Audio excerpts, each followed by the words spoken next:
함께 우리 말씀은 누가복음 19장 41절부터 44절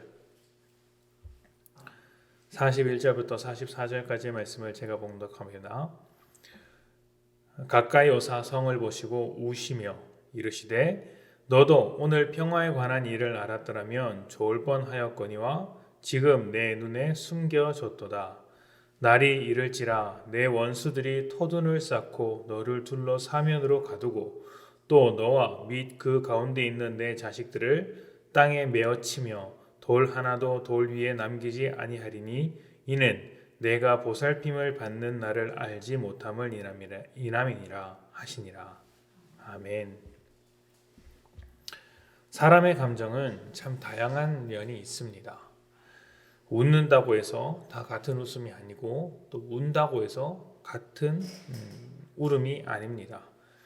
기쁠 때 웃기도 하지만 또 울기도 하고요. 또 너무 화가 나면 어이없어서 웃을 때도 있습니다.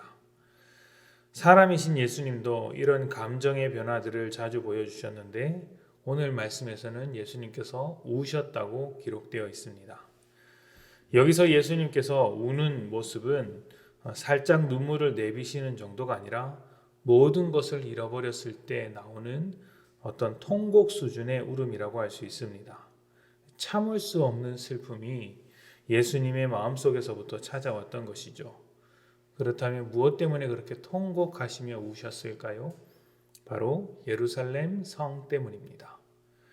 예루살렘에 사는 이스라엘 사람들은 하나님의 백성이라고 자부하며 살았지만 하나님의 뜻대로 살았던 것은 아닙니다. 이방인과 똑같은 삶을 살았던 것이죠. 그런데 하나님께서 백성들을 불러 모은 이유를 생각한다면 이것은 있어서는 안 되는 일이었던 것입니다. 하나님은 이스라엘을 모든 나라들을 위한 제사장 나라로 부르셨습니다. 이스라엘 백성을 시작으로 모든 나라를 구원하기로 한 것이죠. 그러면 이스라엘은 그들 스스로 하나님의 뜻대로 살면서 하나님과 다른 모든 나라의 관계를 화평한 관계로 만들 수 있도록 해야 합니다. 그러니까 이스라엘 나라를 통해 다른 나라들이 하나님을 믿도록 해야 하는 것이죠. 그런데 그들이 보여준 모습이 이방인과 똑같았던 것입니다. 그러니 이방 나라들이 그들을 보고 하나님을 믿을 수가 없죠. 대표적인 것으로 어떤 모습이 있었을까요? 우리가 44절 이후에 나오면 예수님께서 성전을 깨끗하게 하는 장면이 나오는데 대표적으로 그런 모습들이죠. 하나님의 성전을 강도의 소굴로 만든 것입니다. 성전에서는 제사하기 위해서 합당한 제물을 가져와야 했는데 먼 여행을 하다 보면 제물이 상하기도 합니다. 그러면 제사장들이 그 제물을 받지 않습니다. 받지 못할 것으로 여기고 새로운 제물을 가져오라고 하는 것이죠. 어떻게 하겠습니까? 성전 앞에서 장사하는 사람들이 제물로 쓸 것들을 판매하고 있으니 그것을 사서 오는 것입니다. 그런데 이들이 제사장들과 결탁해서 아주 높은 수수료를 받고 멀쩡한 제물도 받을 수 없다고 돌려보내는 일도 있었던 것이죠. 그러니까 멀쩡한 제물인데 제사장이 돌려보내고 앞에 있는 장사치들은 그것을 비싸게 받고 거기에서 얻은 이익을 제사장과 나누었던 것입니다. 뿐만 아니라 성전세를 내기 위해서 세겔이라는 동전을 사용했는데 이것은 오직 성전에서만 사용하는 것이었습니다. 그 당시 일반 사람들은 로마의 화폐단인 데나리온을 사용하였는데 성전에서는 낼 수 없는 돈이었죠. 그러면 세겔로 환전을 해야 했습니다. 다른 곳에서는 환전을 할 수 없죠. 왜냐하면 성전에서 사용하는 동전이니까요. 그러면 성전 앞에서 환전을 해야 했는데 이때도 너무 심한 환율을 적용한 것입니다. 앞에서 재물을 판매한 상인들과 똑같이 성전에서 굉장히 높은 수수료를 받고 판매했던 것이죠. 그런데 이런 모습들이 사람들을 구원하시기 위한 성전의 본래 기능을 상실한 것이고 제사장 나라로 세워진 이스라엘의 존재 이유를 잃어버린 것입니다.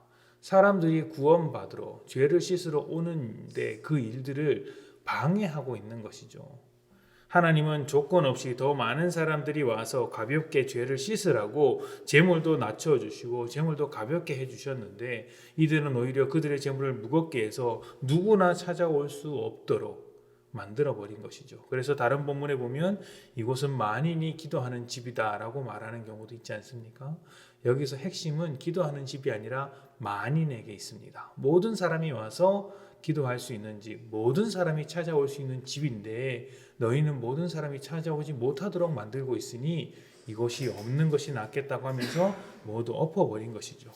이때 예수님께서 얼마나 강하게 그 마음을 표현하셨는지 채찍을 휘두르셨다고 했는데 원문을 뜯어보면 그냥 채찍을 휘두른 것이 아니라 채찍을 만들어서 가져와서 휘둘렀다고 한 것입니다.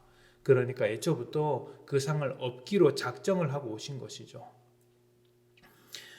그러니까 이들은 지금 사람들과 하나님 중간에서 그 관계를 화평한 관계, 평화로운 관계, 화목한 관계로 만들어야 함에도 그 어떤 역할도 하지 않고 여느 다른 사람들과 같이 죄에 물든 생활을 하고 있더라는 것이죠. 그것이 성전 안에서 제사장들이 하는 모습이었고 또 세상 가운데 이스라엘이 보여주는 모습이었다는 것입니다. 그러니 이들의 모습을 안타까워하시며 통곡을 하셨고 또 그들이 한 일의 결과로 찾아올 여러 가지 재난들 때문에 통곡하셨던 것입니다. 실제로 우리 읽은 말씀에서 토단을 쌓고 이런 모습들이 이스라엘 성 주변으로 로마가 쳐들어올 때 그 토성을 쌓아서 성을 무너뜨렸던 장면들을 미리 말씀하신 것이었는데 이제 곧 무너질 그 역할을 하지 못해서 무너질 그 예루살렘을 보고 우셨던 것입니다. 우리는 주님께서 부르신 새로운 이스라엘 사람들입니다.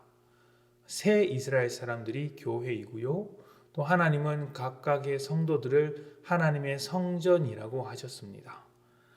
우리는 왕 같은 제사장입니다. 그리고 예수 그리스도의 증인입니다.